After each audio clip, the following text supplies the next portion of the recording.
This time we're going with we're dealing with the Jay-Z situation, right? The Black Godfather, right? We're gonna call it the Black Godfather, cause Jay-Z represents the Black Godfather of the black music industry. Take it or leave it. You know what I mean? He does.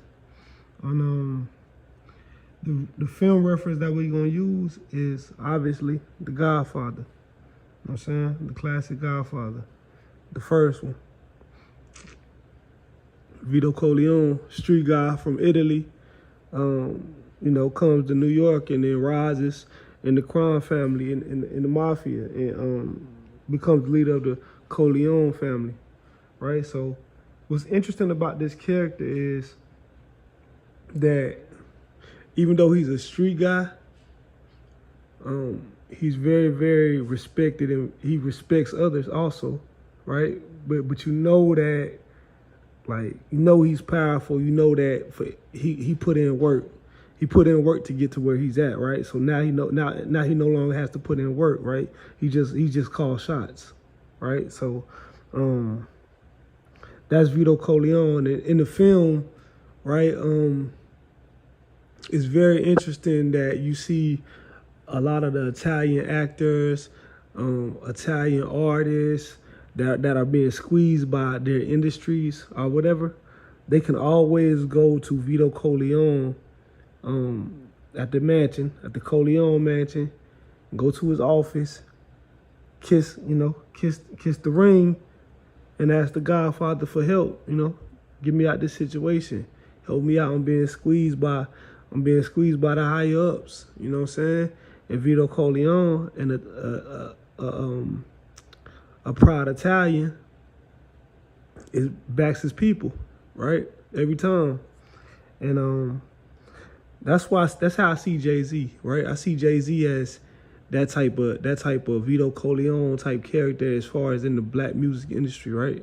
Jay-Z come from the streets of Brooklyn, and he he started off hustling in the streets, and when we started rapping with Kane and then Jazzo, you know what I mean? And then him and Dame started doing their own thing, and when they couldn't get a deal, they kind of bought their way into the game, until they got Wallire Cohen. So, but as Jay-Z grows as Jay-Z grows in power, right? He conquers. First he conquers rap, but then about 2001, Jay-Z had conquered rap. You know what I'm saying? He's on top of the rap game. But by about like 2007, Jay-Z wants to become like a suit, right? So he starts to move like, he already done bagged Beyonce. By him bagging Beyonce, it helped clean up his image a lot, right? So now he can get into places he couldn't get into before, right? So now he rocking suits now, right? And that's real interesting, right? The type of woman that you get really, really helps you. Fellas need to look into that. The type of chick that Jay-Z got, because he could have got anybody, but he got Beyonce. That's a power move. You talk about a power couple, that's a power move. She helped Jay-Z get into a lot of doors where a lot of people might have been scared of Jay-Z's image prior to that, right? But as he gets with her, it helps clean up his image also. And he cleans up his image also because Jay-Z wants to get into these doors to become a tycoon. You know what I'm saying? He don't just want to be a rapper no more. He done accomplished that. Jay-Z wants more, right? So that's where we at about 2007. You start to see Jay-Z running with suits on. The next thing you know, Jay-Z is hanging with Obama. You know what I mean? And over a period of time, all these hustles, Jay-Z gets richer and richer and richer, and more powerful. With the connection with Beyonce, it made him more richer and more powerful. And as he rolls through the ranks, because remember, he already got the streets. Street niggas already love Hov. Like, you know what I'm saying? And now he's a suit, though. So now he's a suit and a street nigga. So he's respected by everybody, right? And then he got the black conscious element to him too, right? He's for his people like Vito Corleone. That's how he's moving in the industry. So as Jay-Z now eclipses now we fast forwarding right to present time. Present time, let's say, let's go back like to around 2016, 2017. Jay-Z is on top of the world and he's just helping with everything. We picked 2017 because that's the year 444 dropped, right? It was a special album because that's Conscious Hove. That's your first full conscious album by Jay-Z, right? Because for a long time, Jay-Z wouldn't give you the conscious, even though Jay-Z ran with the, he had a little, he ran with the New Wabians a little bit when he was around the time of Jazz-O, so he's not new to the conscious element. He rocked the 5% chain with Jay-Elect in the around 2013, 2014. He's not new to this, but he never gave you a full conscious album because it was always bad for business. But now Jay-Z is in a position where he no longer has to cater to what the market wants, right? Because now he's made enough money, he can just be a free artist. So he makes the type of music that he wants to make. And when he makes the type of music that he wants to make, you get a 444, which personally I think is Jay-Z's best album.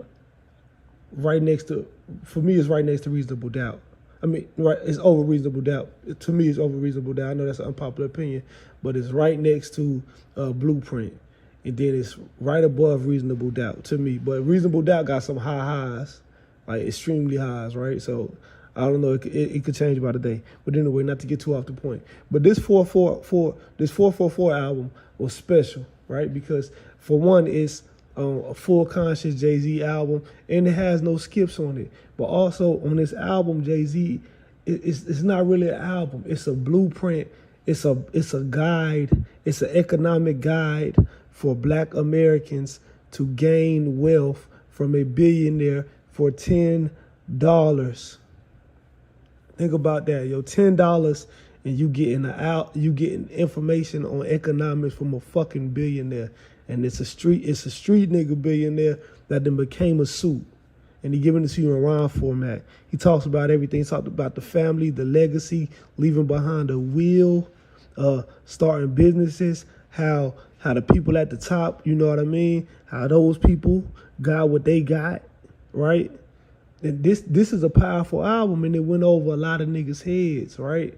Even 50 Cent dissed the album. He said niggas was too dumb for it. But I'm going to tell you something. I love 50, but you gotta watch how niggas move, man. Just watch how niggas move, you know what I'm saying? As far as like, you know what I'm saying, the shit they putting out too. And I fuck with Raising Canaan and all that, but what I'm just saying, like, you know what I mean? Like, just watch how niggas move as far as some of the shit that they, you know what I'm saying, some of the shit that they putting out versus some of the shit that they critiquing. But anyway,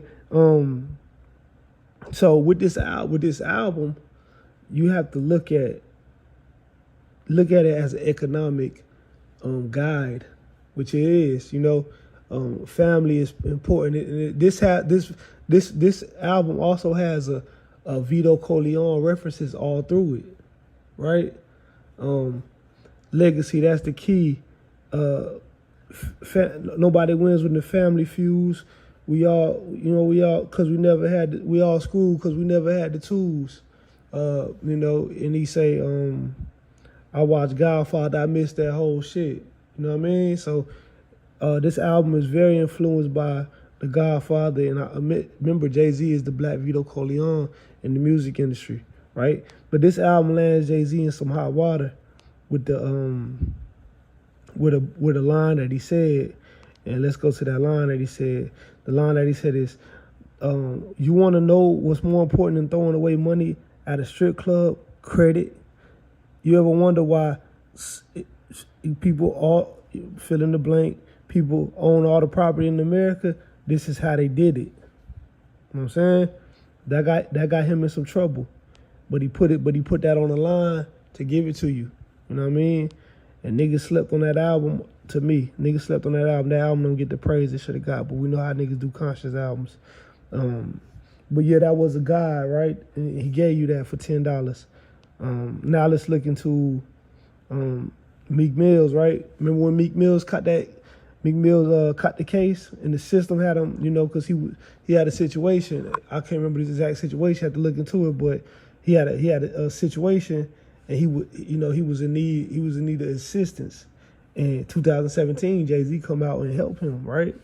And it says Jay not only wrote a passionate letter for him to the New York, but he also put up millions of dollars to help me get free. Now that's some bullshit, you know what I'm saying?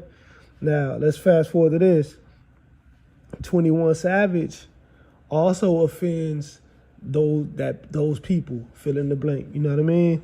In 2017 also. And he gets in trouble maybe about a week after he said what he said, right? He said he was getting money like them. Right after that, ICE come deport him, right? He gets deported. We didn't even know. We thought the nigga was from Atlanta. Like, we thought the nigga never left Atlanta. He come off like a nigga that never left Atlanta. You know what I'm saying? But the whole thing was the nigga was born in the UK. Who would have knew? But anyway, the reality is he with ICE at the time, right? He dealing with this case with ICE. And guess who comes get him? Guess who helps him out? Jay-Z. You know, Jay-Z helped him out. He helped him get out of that case, right? And when he got out, 21 Savage said he wanted to give Jay-Z some bread back. You know what I'm saying? To make it right. But Hov said, nah, keep your paper. Like, you know what I'm saying? Just go out there and be great. Now that's some bullshit. Now we're gonna move to my one of my favorites, R.I.P. Nipsey Hussle, right? Nipsey Hussle was a up and coming rapper from L.A., but he had issues with the industry too, right? And then like he could never get his shine fully. Like he just couldn't get his shine. He couldn't catch that big break. You know what I'm saying? And so he put out the book. He read a book. It was called Contagious, about an entrepreneur in Philadelphia that sold a $100 cheesesteak, which inspired Nipsey Hussle to sell a $100 album. You know, so each album's $100. He got that idea from that book, right? And while many was like, I'm not buying that album because Nip is big kind of on the West Coast, but he's not really known like that outside by everybody yet at the time. Jay-Z comes out and buys 100 copies. You know what I'm saying? Just to show love. And that was a big cosign because that also helped Nip like kind of get, you know what I'm saying, like more exposure too. And he took off after that Crenshaw album. If you really like, you know, he took off after that Crenshaw album. So Meg Thee Stallion came out, she signed to a local label, right? And she don't like the contract she in, and she having issues dealing with the company. You know, she said she don't feel safe or whatever. Jay-Z helped her get out of that situation. Jay-Z helped her get out of the situation. Now she says she feels safer than ever. That's Black Godfather shit, right? Lil Uzi had an issue with his contract. Who helped get Uzi out the contract? Jay-Z. The Black Godfather did it again. This nigga moving like Vito Corleone, right? Colin Kaepernick. He was blackballed by the NFL. Everybody knew it was wrong. And it took me a while to figure out what Jay-Z did with this deal, because at first I'm looking at Jay-Z kind of side-eye, right? But what happened, let's look at it from a logical point, not an emotional point, right? And the whole thing was the NFL is a business, right? And the NFL have an audience that's probably, we live in a 60% white country. Yo, white folks love some goddamn football. That's just a fact, right? And a lot of them, they politics, a lot of them, not all of them, but a lot of them politics line up. They was against the Black Lives Matter. They was against Kaepernick kneeling. And we know why. But either way, the NFL owners decided that it was bad for business to keep letting Kaepernick kneel. And so they was trying to find a median, right? A medium. And Jay-Z come in and say, okay, so here's the deal. Y'all not gonna let Kaepernick back out. So let's stop the bullshit. Y'all ain't gonna, you know, because it's hurt you. It hurts you. You don't want to lose your fans, right? So we can't get them to look at, you know, they don't want to look at they don't want to look at the dark side of black culture, right? They want to ignore it. Well, here's the deal. we'll make the situation with Cap kind of go away, and in return, you give us a Super Bowl, and we put black artists out there for the next 5 to 8 years, 10 years, right? Forcing white America to still see black culture at their Super Bowl event. You can't get away from that shit, right? That was kind of genius when you look at it from that perspective, right? I know that some people might have felt the type of way about it, but at the same time, it's like, you know what I mean? That's a way to look. That's one perspective to look at it. Hove was helping fight, because a lot of courts started trying to use like rappers' lyrics in the court cases, using them against them, and that could be detrimental. I know some of these niggas telling they fucking self all the time, but at the same time, it's like you got to be careful, like when you're dealing with like lawyers and not lawyers, but like judges and shit and juries. They could try to use some of your shit against you when some of the shit a lot of niggas just be rapping, they be over exaggerating and shit. So that's a dangerous game. So that was big for Hov to try to step in and not let rap lyrics be weaponized against younger rappers in court. You know what I'm saying? From things that they might say while they high and drunk and shit. I thought this was deep too, right? Lil Zay Osama, right? I think he got caught with a switch. He left a switch in the Uber and he got caught. And you know who he said? You know who he hollered at? You know who he was trying to holler at? Hov. Hey, yo, Hov, I need your help, Jay-Z, because Black Godfather be making shit happen for niggas. You know what I'm saying? The music industry, that's who you call. That's gangster shit. You know what I'm saying? That's Vito Corleone shit. You know what I'm saying? Did you know Lil Wayne older, and I ain't pocket watching no shit, I'm just doing, I'm in my journalist bag, right? Wayne owed $14 million to the IRS. You know what I'm saying? At one time. And him and Hov was dissing each other. They niggas was dissing each other. Nigga, you ain't got my lady money, you know what I'm saying? Kidnap your wife, get that how much you want your lady money. Y'all know the bars. Anyway, Wayne owed $14 million to the IRS. You know who came to help him and pay that $14 million for him? Nigga, the Black Godfather, Jay-Z. Jay-Z did that. So that's crazy, right?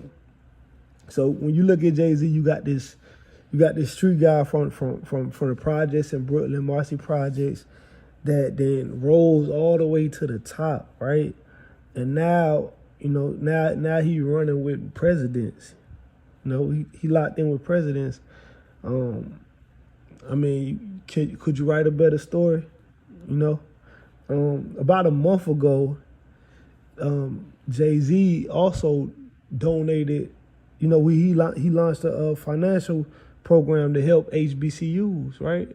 Donating money to HBCUs to help them. As right now, HBCUs is super underfunded. You know what I'm saying? Sometimes it's like states get money to disperse to HBCUs and they don't. So states give money to disperse to all colleges, but many times the HBCUs do not get the funding that the state gave them the money for, right? So by Jay-Z doing this, it was a way to help HBCUs stay and stay places for black kids to go to, and get higher education, higher learning. I think it's dope. And that was only a month ago, not even a full month, right? So we're gonna fast forward to the Diddy shit, right? Jay-Z and Diddy. Jay-Z was tight with Big. Big and Hov was tight. Them niggas had it. They was doing the Brooklyn thing. They was coming up together, and even in the Dead Presidents video, Monopoly with Real Cash, me and Biggie, models be shaking they Diddy ass and be something you got to see.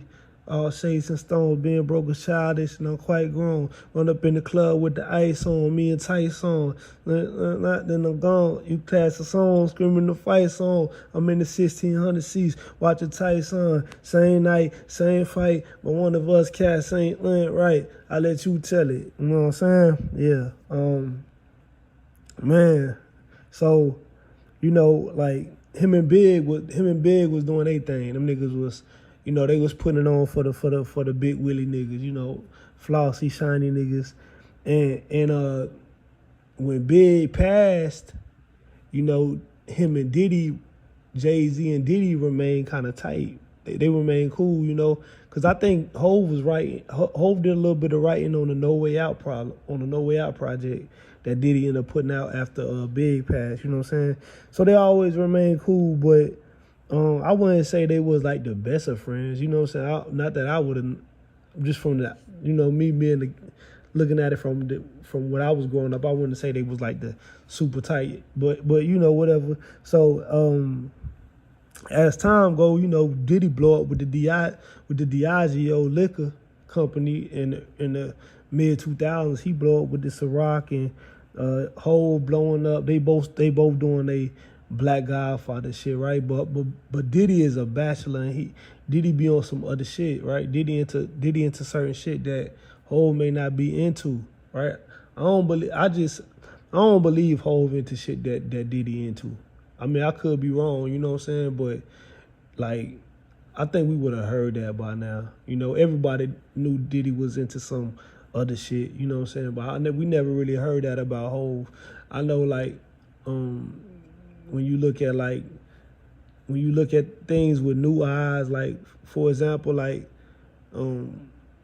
they say, well, you know, a lot of the older guys back then did date younger girls. To this day, older guys date younger girls. Rich niggas like younger girls. Like, I think, like, Trump old lady is like 24 years younger than him. Jay-Z old lady 12 years younger than him. Because a lot of the older rich niggas like trophy wise, and they like beauty is always under. You know what I'm saying? Beauty is with the youth. As far as, like, I'm talking about legal age, obviously, but you get what I'm saying. So that's not as strange as some people look at it. Like, when I was in school, like, 9th graders may date 12th graders, and it really was no thing, right? And that's like 14 to 18. Looking at it now, it might look a little crazy, but, you know, back then it was just the norm, right? It was what it was. So anyway. So with the Diddy case, when Diddy come down, and Diddy is now the face of, like, the freaky niggas, right? All the freaky niggas is, oh, that's Diddy parties, no Diddy, right? And I think it's interesting, right? Because for one, it's kind of like, you know, I don't know, man, but I won't even speak on that too much because I did a thread on the Diageo situation, so y'all already know how I feel about that. But this got a right wing, left wing undertone to it, right? So the guy because Jay-Z ended up getting sued yesterday, right? He got accused of raping, you know what I'm saying, a 13-year-old in a civil suit, right, from the year 2000. And it was originally a Diddy case, but the lawyer who's down with Trump attached Hov's name to it recently, right? Hov see it as a money grab. They trying to extort him, you know what I mean, for whatever reason. And Hov come out and say, obviously he would never do nothing like that. So, you know, he prepared to fight it in court, you know what I'm saying, because, like, that's something he would never do. And he's upset by the fact that they even put his name on it. But, you know, now he got to fight the case. And I thought this was interesting too, right? With the Diddy situation, a lot of radical right wing conspiracy theorists, white people, right, that die hard, don't know shit about hip hop culture, all of a sudden got obsessed with the Diddy situation, and they tied it in with the Democrats, right? So you got to be careful with them, because in their eyes, when they look at the Democrats, they look at Diddy. They look at Kamala, Diddy. They look at that's how they tying this all in, right? So Jay-Z tying in with them.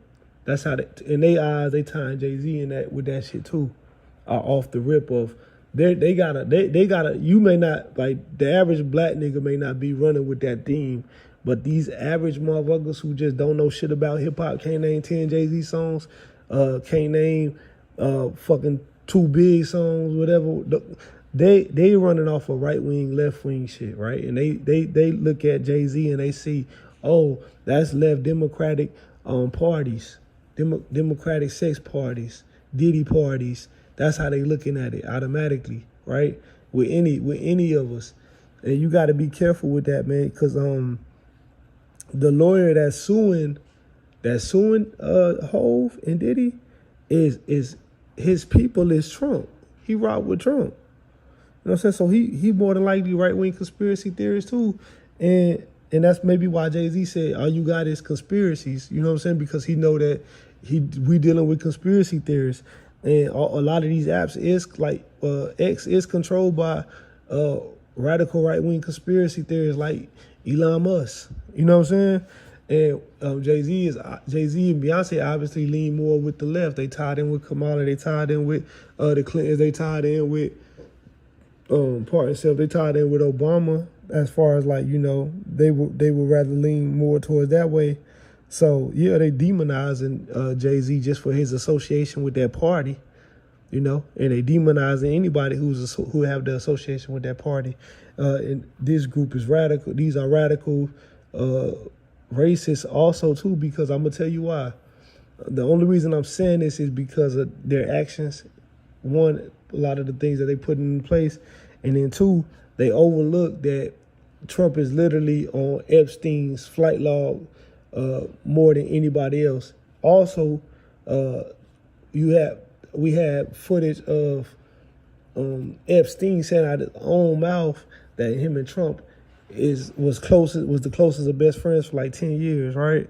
But the radical right-wing conspiracy theorists overlook all of that and instead focus on looking at Diddy and Jay-Z, right?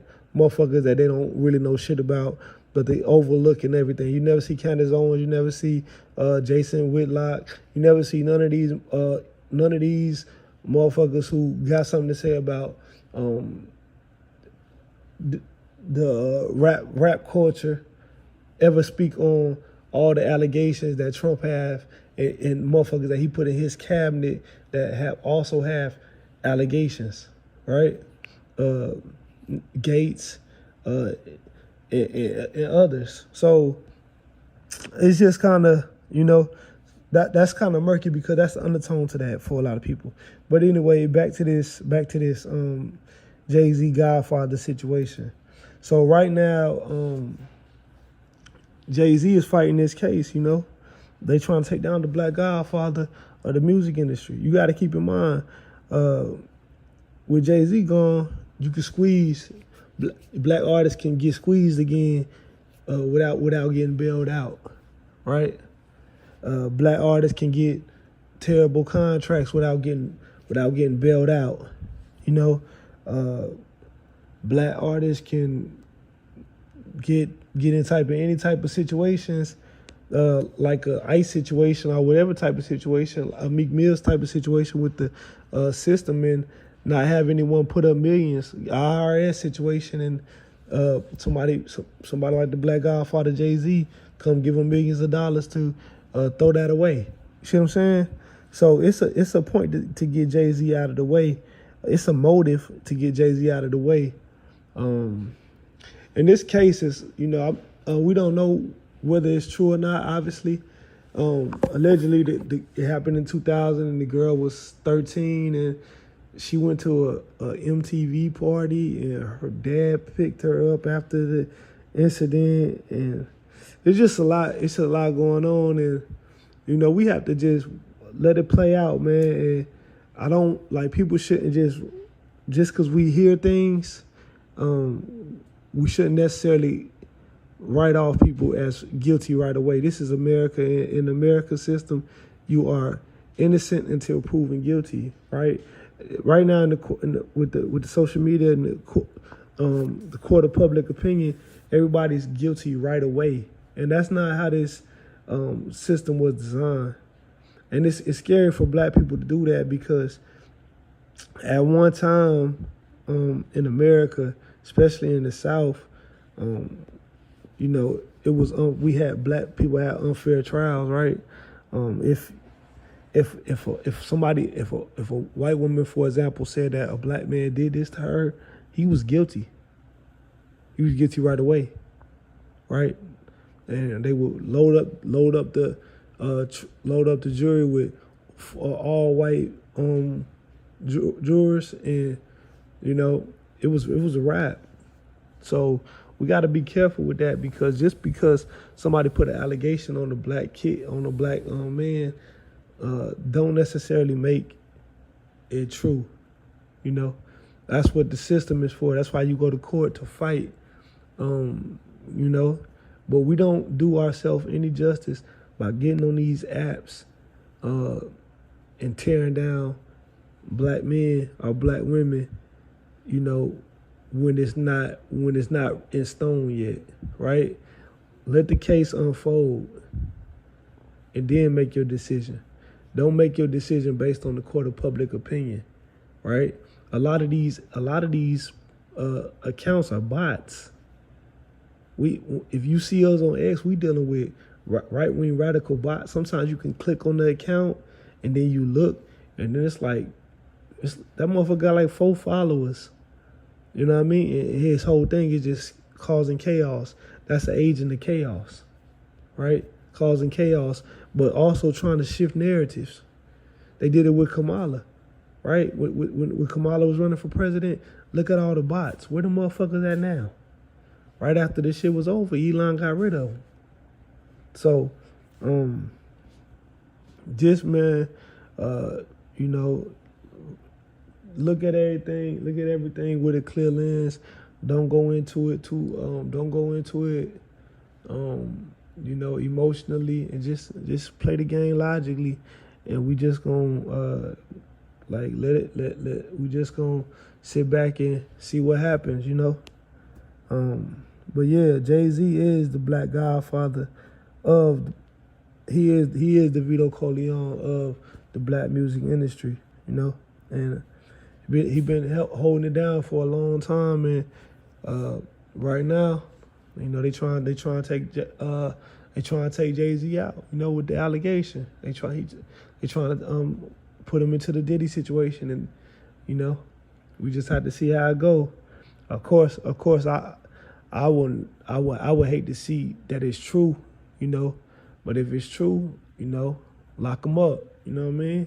But if it's false, you know, I think that the sister should have some type of, you know, they got to come up with laws for people that lie on people too, because, you know, I'm not calling her a liar, but I'm saying, like, in the case of, you know, it's too easy right now to smear people's name through the mud, because even once the situation is over, you still have that smut on your name, you know.